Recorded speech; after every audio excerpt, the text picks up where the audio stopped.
This video message is for Rebecca Sprode. Rebecca, I'm Dr. Flint. It's nice to meet you over the camera.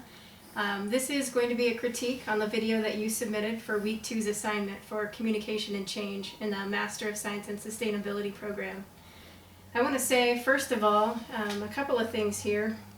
You seem to have made a few comments in what you were talking about when speaking on sustainability is important for every global citizen to consider, because that I found very relatable for your audience. It left me a little bit confused because I wasn't quite sure what it meant, but I'm sure the Dr. Spock analogy really made sense to your audience. So I would say that that was a pretty cool thing to do, just bringing that into the conversation in a way that really just shows that the audience is a gem and that you are listening to them and that you know them and you've done your research on their background and that you are wanting to engage them. That showed with that Dr. Spock comment, so I wanted to say that. Also, with that in mind, you named one individual, and I say great job there. I would say beyond that, I would engage all 5 of your audience members a little bit more. So, for example, when I watched the video that Lowell put together, he had this shirt that showed the Milky Way galaxy, I believe, and then this tiny little dot, and it said, "You are here." I found that shirt really quite fascinating, given the topic he was talking about with sustainability. And he had this backdrop of his entire backyard, or somebody's backyard, with a garden, and he was just going on and on and on about the things that he knew about sustainability. He seemed very well educated, but I would have taken it back to the shirt and just commented on, while that may seem small, the influence and the impact that we all can have in that one small dot on his t-shirt can make a difference for future generations. Speaking of future generations, you did mention a little bit in your speech about considering the children, and you wanted to make that relatable to some of your audience members, and you kind of assumed that just about anyone would be concerned about the existence of the future on behalf of our children. So I thought that that was good, and in particular, maybe mentioning Arlene in that moment, who did very specifically mention family and home and lifestyle, and so that would have been a great point to engage her on, specifically with regards to children.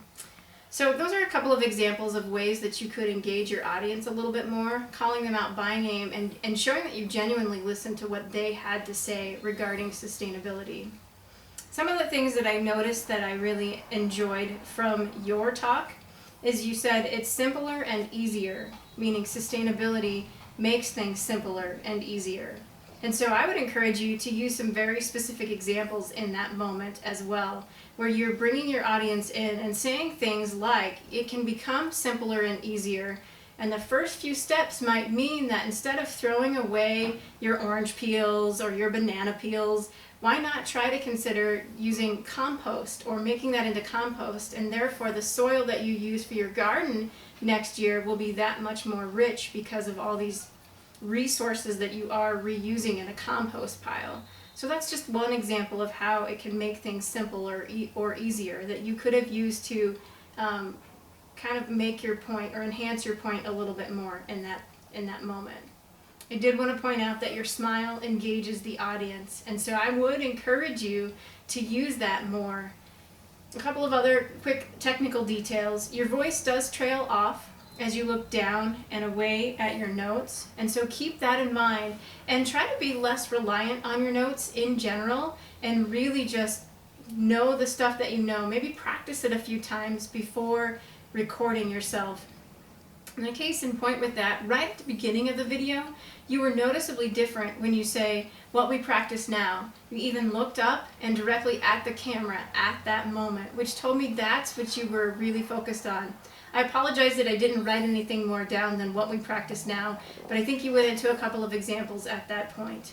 So use those mannerisms a little bit more, looking up and directly engaging the audience through eyeing the camera. Just glancing over my notes here to see if there was anything else that I would encourage you about.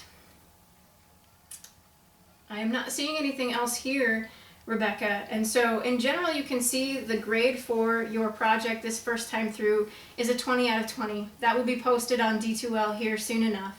And that's just because, as you can tell from the syllabus rubric, this is a first attempt at doing this very project. I look forward to seeing more projects from you, more video projects as the semester progresses, and watching your improvement in many areas there. Had this actually been graded, this is what the breakdown of the points would have been. Timeliness, you stayed within the 5-minute time limit, so that I would have given you a grade of a 5 out of 5 on. The argument development, I would say be clearer through use of examples, and so I would have given you a 3 out of 10 on that one, or 3 out of 5, excuse me, on that one. And then finally, considering the group dynamics and engaging your audience a little bit more, and so I would have given you a 5 out of 10 on that one as well. So you can add up the points there to see what the grade would have been. But again, check D2L, and you were given a 20 out of 20 in total because this was a great first attempt. Nice job, Rebecca. I look forward to seeing more. Bye.